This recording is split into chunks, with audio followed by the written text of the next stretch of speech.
What if I told you that one of the most legendary video game characters of all time was originally a mystery, and that the game they starred in didn't just change gaming, but it invented a completely new way to play?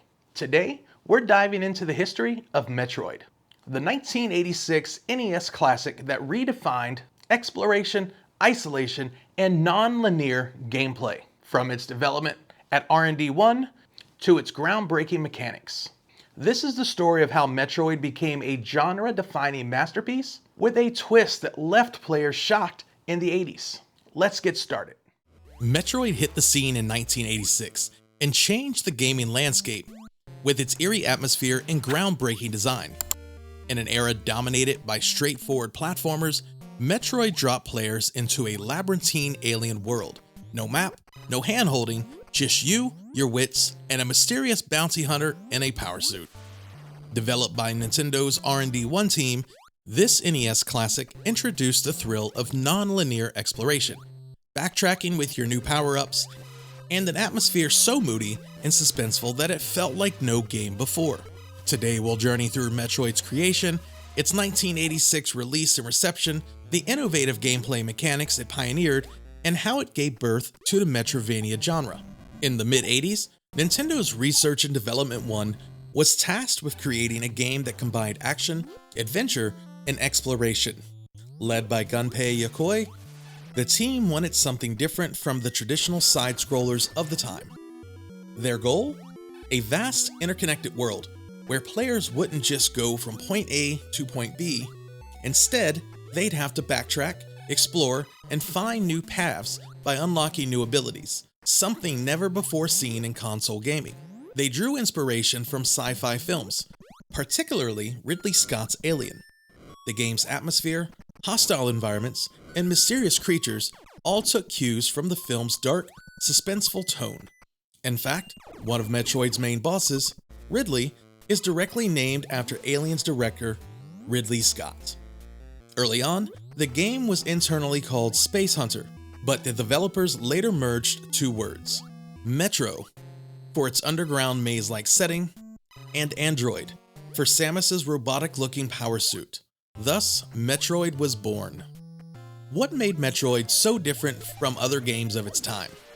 Three groundbreaking features: a massive, interconnected world instead of linear stages. Metroid gave players one big open world to explore. Upgradable abilities, power-ups like the Morph Ball, Ice Beam, and Various Suit let players access new areas, creating a sense of real progression. No timer, no score. Unlike arcade-inspired NES games, Metroid encouraged players to slow down, explore, and experiment at their own pace. The idea of backtracking, returning to previous areas with new abilities, was revolutionary at the time. Players would remember an inaccessible ledge or locked door and return later with the right upgrade. This power-up gating system would later become a cornerstone of gaming, leading to the birth of the Metroidvania genre. Metroid kept its players in the dark about one very important detail: the identity of its protagonist. Throughout the game, players controlled Samus Aran, a mysterious bounty hunter in a power suit. The instruction manual even referred to Samus as a he, reinforcing the assumption that they were playing as yet another male action hero.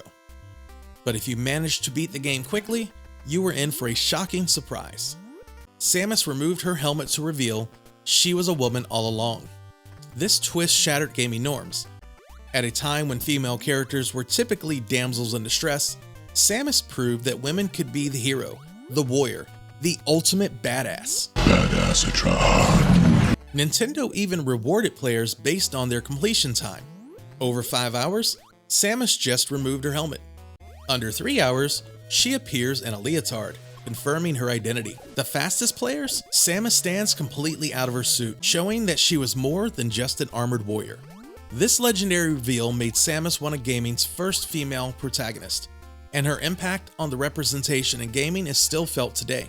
Metroid didn't just spawn sequels, it created an entire genre.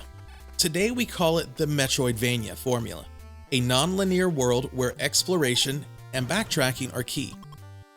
Many games followed in Metroid's footsteps, including Super Metroid in 1994, considered one of the greatest games ever made. Castlevania, Symphony of the Night in 1997, perfected the Metroidvania style. Metroid Prime in 2002, proved the formula worked in 3D. Hollow Knight, Ori and the Blind Forest, Axiom Verge, modern indie hits heavily inspired by Metroid. The franchise itself has continued evolving, with Metroid Dread in 2021 showing that the classic formula still thrives today. And there you have it, the story of how a small, scrappy NES title became a groundbreaking classic.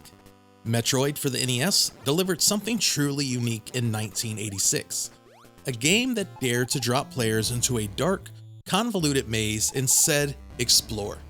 It broke the mold with its non-linear gameplay, pioneered a genre, and introduced us to Samus Aran, a hero who proved that anyone can save the galaxy, regardless of what's under the armor.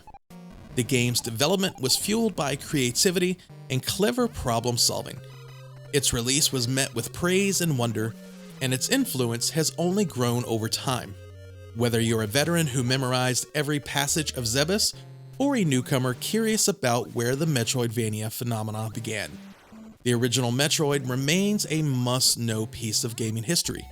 From its alien-inspired ambience, to that unforgettable Samus is a woman moment, Metroid left an indelible mark on the industry.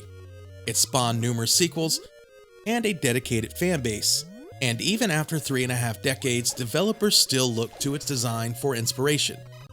Not bad for a game that started with 2 newbie devs and an outlandish idea to make a player character turn into a ball. What's your favorite Metroid memory?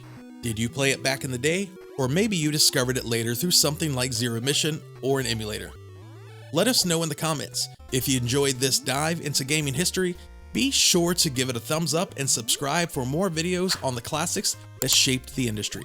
Samus went on to have many more adventures, and who knows, we might cover those in future episodes.